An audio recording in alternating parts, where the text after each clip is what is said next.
అందరికీ నమస్కారం. ఈరోజు మీ అందరికీ నేను వినిపించబోయే కథ రాణివాసం. రచయిత స్నిగ్ధ గారు. ఇక కథలోకి వెళితే, అంతా కొత్తగా గమ్మత్తుగా ఉంది. 6 నెలల్లో ఎంత మార్పు, ఎన్ని సంఘటనలు! నెల రోజుల వ్యవధిలో సంబంధం చూడటం, పెళ్లి జరగడం, మరో 2 నెలల్లో కాపురానికి రావడం, అతి కష్టం మీద అత్తగారి ఇంట్లో 3 నెలలు, నిన్నటికి నిన్న కొత్త కాపురం. ఇది నా ఇల్లు, నా ప్రవీణ్, నా జీవితం. ఈ రాజ్యానికి నేనే రాణిని. ఆంక్షలు పెట్టేవాళ్ళు, పని చేయకపోతే అడిగేవాళ్ళు లేరు. ఇష్టం ఉంటే పని చేయడం, లేని రోజు ప్రవీణ్తో సెలవు పెట్టించేసి బయటికి చెక్కేయడం. ఎంత సుఖం! ఈ మాత్రం సుఖం కోసం ఎన్ని పోరాటాలు చేయాల్సి వచ్చింది. అబ్బా, తలుచుకుంటేనే బాధేస్తోంది. నేనేనా ఇన్ని కష్టాలు పడ్డానా అని ఆశ్చర్యమేస్తోంది. 6 నెలల కాలం జిగురులాంటి సీరియల్లా తెగ సాగింది. గుర్తొస్తూనే ఉంది. అమ్మా మణిచందన, ఇది మన ఇల్లు. స్వేచ్ఛగా సంతోషంగా ఉండు. మా వాణ్ణి జాగ్రత్తగా చూసుకో. కొత్త కదా, తొందరలోనే నిన్ను మేము నిన్ను అర్థం చేసుకోవడానికి ప్రయత్నిద్దాం. వంట వచ్చు కదూ నీకు? పెళ్ళైన మర్నాడు దగ్గర కూర్చోబెట్టుకొని అడిగింది అత్తగారు. అదే ప్రవీణ్ తల్లి. వంట నాకు రాదత్తయ్యా, వసంతక్క చెప్పమన్నట్లుగా చెప్పాను. వచ్చు అని చెబితే ఉద్యోగస్తురాలైన అత్తగారు పని మొత్తం నేనెత్తినే రుద్దుతారు. రాదని చెప్పేయి అంది వసంతక్క. ఏం పర్లేదు, మీ చదువులు, కంప్యూటర్ క్లాసులు, ఈ గోలతో పని నేర్చుకునే వ్యవధి ఎక్కడుంటుంది? మీ ఆడబిడ్డకు కూడా ఇదే సమస్య. ఎటొచ్చి నేనే పని కట్టుకుని దగ్గరుండి నేర్పించాను. అది నేను నేర్పుతాంలే, భయపడకు నవ్వేసింది అత్తయ్య. నేతిబీరలో నెయ్యి లాంటిదే అత్తగారిలోని మంచితనం అన్న వసంతక్క మాటలు అబద్ధమేమో అనిపించాయి నాకు. మధ్యాహ్నం అమ్మకి ఫోన్ చేస్తే కానీ నాకు జ్ఞానోదయం కాలేదు. పిచ్చి పిల్ల, మీ అత్తగారి మాటల్లో 2 శ్లేషలున్నాయి. ఒకటి, నీకు పని నేర్పి తను రెస్టు తీసుకోవడం. రెండోది, తను తన కూతురికి పని నేర్పినట్లు, నేనేమో నిన్ను దద్దమ్మలాగా పనికిరాని దాన్ని చేసినట్లు. జాగ్రత్తగా ఉండవే మని. అంతా మనలాగా స్వచ్ఛంగా ఉండరు. ఊరికే పొంగిపోయి పనుల్లో దూరకు. ఇదే విషయాన్ని వసంతక్కకి కూడా చెప్పాను. వసంతక్క మా పెద్దమ్మ కూతురు. నాకు అన్నయ్య తప్ప వేరే తోబుట్టువులు లేరు. అందుకే వసంతక్కంటే నాకు ప్రాణం. మీ అమ్మ చెప్పింది నిజమేనే. మీ అత్తగారు ఉద్యోగస్తురాలు. ఆడబడుచేమో ఇంకా 2 ఏళ్ళు చదివితే గాని ఇంజనీరింగు పట్టా పుచ్చుకోదు. లంకంత ఇల్లు. ఇంట్లో అందరూ బయటికి వెళ్ళేవాళ్లే. నీకు ఉద్యోగం వచ్చే వరకు నువ్వొక్కదానివే ఇంట్లో. ఇక ఇంటి పని మొత్తం నీకు అంటగట్టి వాళ్ళు ఊరేగుతారు. జాగ్రత్త. మరేం చేయనక్క? బేలగా అడిగాను. ఏముంది, మీ ఆయన్ని నీ మాట వినేటట్లు చేసుకో. ఆయన జీతం వగైరాలన్నీ నీ అదుపులో ఉండేట్లు చూసుకో. అలా అని మరీ మొండితనం చెయ్యకు. నేను చెప్పేదేముందిలే, కాస్త ఆలోచిస్తే నీకే అర్థమవుతుంది.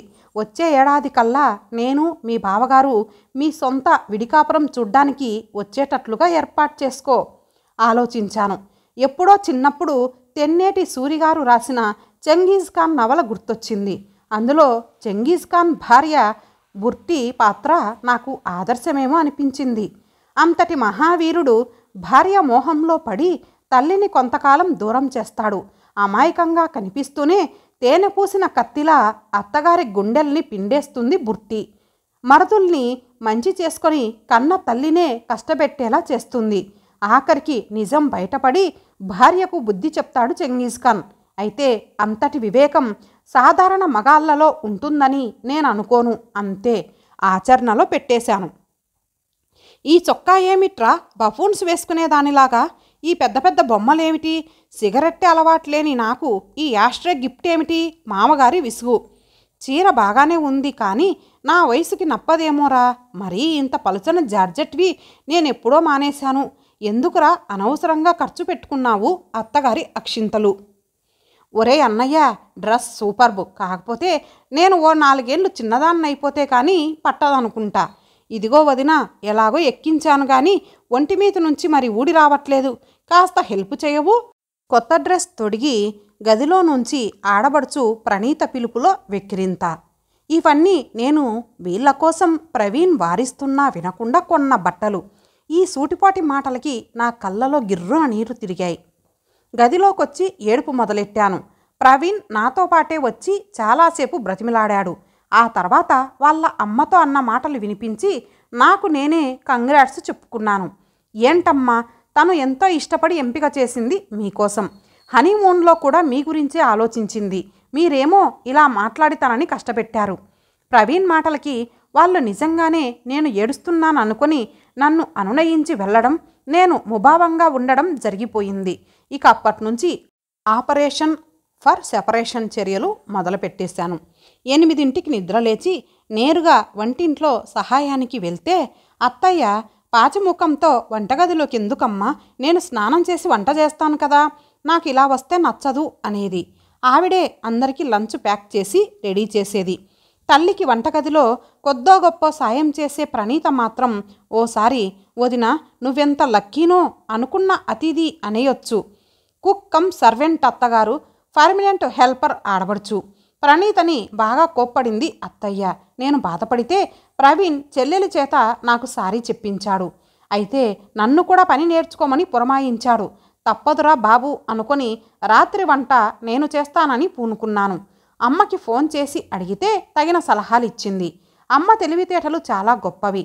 ఇంటికి పెద్ద కోడలైనా నాయనమ్మని బాబాయ్ వాళ్ళింట్లోనే ఉంచేటట్లుగా పెళ్ళైన కొత్తల్లోనే తగిన జాగ్రత్తలు తీసుకుందట.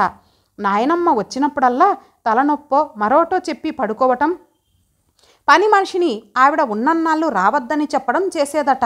అసలే కీళ్ళ నొప్పులతో బాధపడే నాయనమ్మ 4వ రోజు కల్లా జెండా ఎత్తేసేదట. రాత్రిపూట చపాతీకి గోధుమ పిండిని దోశల పిండిలా కలిపాను ఓ రోజు. బియ్యంలో నీళ్ళే పొయ్యకుండా కుక్కర్లో పెట్టి కుక్కర్ మొత్తం మార్చేశాను ఇంకో రోజు. చింతపండు రసం తీయమంటే రసం పారబోసి ఉత్తి పిప్పి మాత్రం మిగిల్చి చారు. ఉప్పు కారం లేని కూరలు మరోసారి. అదేమిటంటే విపరీతంగా ఉప్పో కారమో వేసి ఇంకోసారి. నా పాకశాస్త్ర ప్రావీణ్యాన్ని చూపించాను. నా దెబ్బకి అదిరిపోయిన అత్తయ్య నన్ను హాయిగా రెస్ట్ తీసుకోమని చెప్పి తనే చేసుకునేది. ఇంటి పనులు కూడా ఒక పద్ధతి ప్రకారం పాడు చేయడంతో విసుగేసి ఆవిడ మామగారు కూడా ఓ మాట అనడం, నేను గదిలో కూర్చొని ఏడవడం, ప్రవీణ్ సముదాయించడం మామూలైపోయింది. నా వల్ల కాదు, ఈ సాధింపులు సతాయింపులు నా వల్ల కాదు. ఎంత ఓర్చుకున్నా మీ చెల్లెలు అమ్మ ఏదో ఒకటి అంటూనే ఉంటారు. నన్ను అంటరాని దానిలాగా చూస్తున్నారు. అన్నింటికీ వంకలు పెడతారు. అమ్మా నాన్న దగ్గర ఎంత అపురూపంగా పెరిగానో. ఈ నరకంలో నేను ఉండలేను, చచ్చిపోవాలనిపిస్తోంది. వెక్కి వెక్కి ఏడుస్తున్న నన్ను చూసి ప్రవీణ్ కూడా ఏడ్చాడు. తెల్లారింది.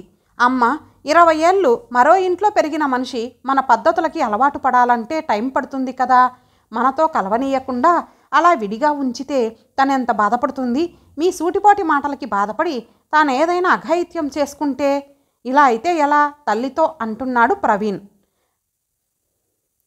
ప్రవీణ్, ప్రొద్దున వెళ్ళి రాత్రికి వచ్చే నీకు ఇంట్లో సంగతులు తెలియవు. నేనెన్నడూ ఆ అమ్మాయిని ఏమీ అనలేదు. అయినా ఇప్పుడు చెబుతున్నాను విను. మనీకి పని నేర్చుకునే అభిరుచి లేదు. నేర్పే తీరిక మీ అమ్మకి లేదు. ఇక మాటలు అంటావా? 2 చేతులు కలిస్తేనే చప్పట్లు. ఒకవైపు విని నిర్ధారించుకోకు. చేతనైతే ఆ అమ్మాయిని మనలో కలిసిపోయేలా మార్చు. లేకపోతే ఈ రగడ రోజూ ఉంటుంది మామయ్య గారు గంభీరంగా అన్నారు. సరిగ్గా 4 రోజులు గడిచాయో లేదో ప్రవీణ్ తల్లిని తండ్రిని పిలిచి కూర్చోబెట్టాడు. ఆఫీసు నుంచి ఇల్లు ఎంత దూరమో చెప్పాడు. ఇటీవల పెరిగిన యాక్సిడెంట్స్ గురించి చెప్పాడు. ఆఖరిగా ఆఫీస్కి దగ్గరలో తను అద్దె ఇల్లు తీసుకున్నట్లు, వేరేగా కొత్త కాపురం పెడుతున్నట్లు చెప్పాడు. ఇదేం పనండి? అత్తయ్య గారిని వదిలి నేను రాను. అందరం కలిసే ఉందాం ప్లీజ్. పెద్దవాళ్ళు అన్నాక వాళ్ళు అనాలి, నేను పడాలి అంటూ బోర్మన్నాను గదిలో. ప్రవీణ్ ఒప్పుకోలేదు. నా కోరిక ప్రకారం నా ఇంటికి నేనిప్పుడు రానిని. నాకు వచ్చిన అనుమానం నిజమే అయ్యింది. 2వ నెల నడుస్తోంది నాకు. తెగ నీరసం, కళ్ళు తిరగడం, వాంతులు. మార్నింగ్ సిక్నెస్ అంటారట దీనిని. ఏ పని చేయలేకపోతున్నాను. అమ్మ దగ్గర ఉన్నన్నాళ్ళు ఏ పని నేర్చుకోకపోవడంతో అలవాటు లేని పనులతో ఈ నెల రోజుల నుంచి అలసట బాగా ఎక్కువయ్యింది. మొదట్లో హోటల్ నుంచి టిఫిన్లు భోజనము పార్సిల్స్ తెచ్చే ప్రవీణు ఈ మధ్య నన్ను విసుక్కోవడం మొదలుపెట్టాడు. నన్ను పెంచిన అమ్మా నాన్నల్ని అతడు తిడుతుంటే ఊరుకోలేక నేను వాదిస్తున్నాను. ఏతావాత కొత్త సంసారం గొప్పగా లేకపోగా మహా ఇబ్బందిగా ఉంది. వసంతక్కతో ఫోన్లో చెప్పాను. అత్తారింట్లో పని తప్పించుకోమన్నాను కానీ నీకు అసలు పనే గిట్టదని నాకు తెలీదే. తప్పదు. ఇంటి పని నేర్చుకో. మరో 4 రోజుల్లో బాబో పాపో పుడితే ఆ పని కూడా చేసుకోవాలి కదా, వీలున్నప్పుడు నేను వస్తాలే అంది. నా గుండె జల్లుమంది. అంటే ఇక నుంచి పిల్లలకి ఎన్నెన్ని పనులు చేయాలో, ఏదో ముద్దొస్తే ఎత్తుకోవడం, కారులో షికారుకు తిప్పడం వరకైతే ఓకే. ఆ చండాలాలన్నీ ఎవరు చేస్తారు? నా వల్ల కాదు బాబోయ్. అమ్మకి ఫోన్ చేశాను. అమ్మా వచ్చేయవే, నాతోనే ఉండు ప్లీజ్. ఇది మరీ బాగుంది. నాకు సంసారం లేదు. మీ వదిన నిన్ను మించిన పనిమంతురాలు. గదిలో నుంచి బయటికే రాదు. నేను మీ నాన్న అన్నయ్య మీదే ఆధారపడి ఉన్నాం కదా. నాకు ఈ చాకరీ తప్పదు. కావాలంటే నువ్వేరా 4 రోజులుండి వెళ్ళు. అమ్మ మాటలకి నాకు దిమ్మ తిరిగింది. ఈ మధ్యే అన్నయ్యకి పెళ్ళయింది. 25 లక్షల కట్నంతో కలిగినింటి నుంచి వచ్చింది. ఆవాళ్లే నయం.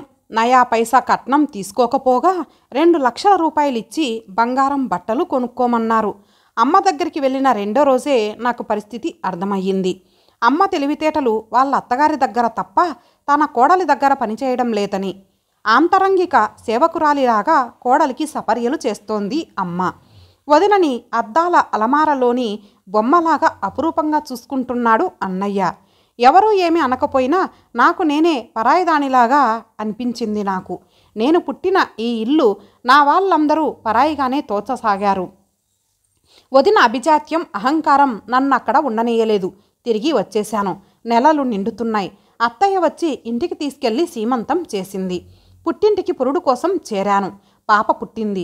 చాలా చాలా బలహీనంగా ఉంది. పాప జాగ్రత్త, ఎంతో కేర్ఫుల్గా చూసుకోవాలి. త్వరగా ఇన్ఫెక్షన్స్ సోకుతాయి. శుభ్రంగా ఉంచాలి. డాక్టర్ సంరక్షణ దగ్గరగా ఉండాలి అంటూ ఏమేమో చెప్పాడు డాక్టరు. అమ్మ ప్లీజ్ నాతో రావా? దీన్ని ఎత్తుకోవాలంటేనే నాకు భయమేస్తోంది. 3వ నెల వచ్చాక ఇంటికి బయలుదేరుతూ అడిగాను అమ్మని. అమ్మ సరే అనబోతుండగా వచ్చాడు అన్నయ్య. అది ఎలా కుదురుతుంది? మీ వదినకిప్పుడు 6వ నెల కదా. అమ్మ సాయం లేకపోతే ఎలా? నువ్వే ఏదో తంటాలు పడు. నాకు కన్నీళ్లు తిరిగాయి. పని పని పని, పాప అవసరాలు, ఇంటి పనులు. దాదాపుగా ప్రతి 3వ రోజు డాక్టర్ దగ్గరికి ప్రదక్షిణలు. ప్రవీణ్ ఎంత సాయం చేసినా అలవాటు లేని శ్రమతో నాకు ఊపిరే ఆడటం లేదు. ప్రవీణ్ అత్తయ్య వస్తారేమో, కొన్నాళ్ల పాటు నాకు పాపకి తోడుగా ఉంటారేమో, పిలిపిస్తారా ఆశగా అడిగాను. వద్దు, ఒక్కగానొక్క కొడుకుని నేను. నీకోసం బుద్ధి గడ్డి తిని వాళ్ళని వదిలి వచ్చాను. ఇప్పుడు నా అవసరానికి పిలిస్తే అంతకన్నా చెడ్డ పని మరోటి ఉండదు. పైగా అమ్మకి ఉద్యోగం కదా, ఎలా మానేస్తుంది? నాన్న చెల్లాయి కూడా రావాల్సి వస్తుంది. అది నీకు నచ్చదు. అది జరిగే పని కాదులే అనేశాడు ప్రవీణ్. వసంతక్కని సాయం రమ్మని అడిగాను. అమ్మో, నా మొగుడు పిల్లలు, వాళ్ళని వదిలి రావడమా? అదెలా కుదురుతుందే? మొండి చేయి చూపించింది. నా మీద నాకే జాలి కలుగుతోంది. ఒక్క మాట కూడా అనకుండా పని చేసి పెట్టే అత్తయ్యని వదిలి వచ్చిన నాకు నా మీదే అసహ్యం వేస్తోంది. రాత్రిళ్ళు నిద్రపోనీయకుండా ఏడ్చే పాపాయి మీద, అదేమీ పట్టకుండా హాయిగా నిద్రపోయే ప్రవీణ్ మీద, పని మనిషి మీద, లేనిపోనివి చెప్పి నా మనసుని పాడు చేసిన అమ్మ అక్కల మీద, సొంతంగా ఒక్క పని చేయలేని నా ఒళ్ళు బద్ధకం మీద, ఇలా ఒకటేమిటి లోకం మొత్తం మీద కోపం వస్తోంది, దుఃఖం వస్తోంది. ఈ రాణివాసంలో సంతోషమెంతో బాగా తెలిసొచ్చింది. ప్రొద్దున్నే కాలింగ్ బెల్ రింగ్ అయితే పాలబ్బాయేమో అని తలుపు తీసిన నాకు దేవత ప్రత్యక్షమయ్యింది. బట్టల సంచి, బొమ్మల కవర్తో అత్తయ్య. చిట్టి పాపాయితో ఎంత చిక్కిపోయావు మణి, ఒక్కదానివి ఎలా చేసుకోగలవు? మనసు ఉండబట్టలేక కొన్నాళ్ళుందామని మీ మామగారు వద్దన్నా వచ్చేశాను. ఆఫీస్కి సెలవు పెట్టేశాను. నీకిష్టమైతే ఇక్కడుంటాను, లేదా మన ఇంటికి తీసుకెళ్ళిపోతాను. ఇప్పుడొచ్చాయి నాకు నిజమైన కన్నీళ్లు, అలలు అలలుగా. కరిగిపోయిన పొరలేవో కన్నీరుగా మారి ఆవిడ పాదాలని అభిషేకిస్తుంటే కెవ్వుమన్న ఉయ్యాల్లో పాపాయి కోసం పరిగెత్తింది అత్తయ్య. ఇంతటితో ఈ కథ సమాప్తం. మరొక మంచి కథతో కలుద్దాం. అంతవరకు సెలవు. నమస్తే.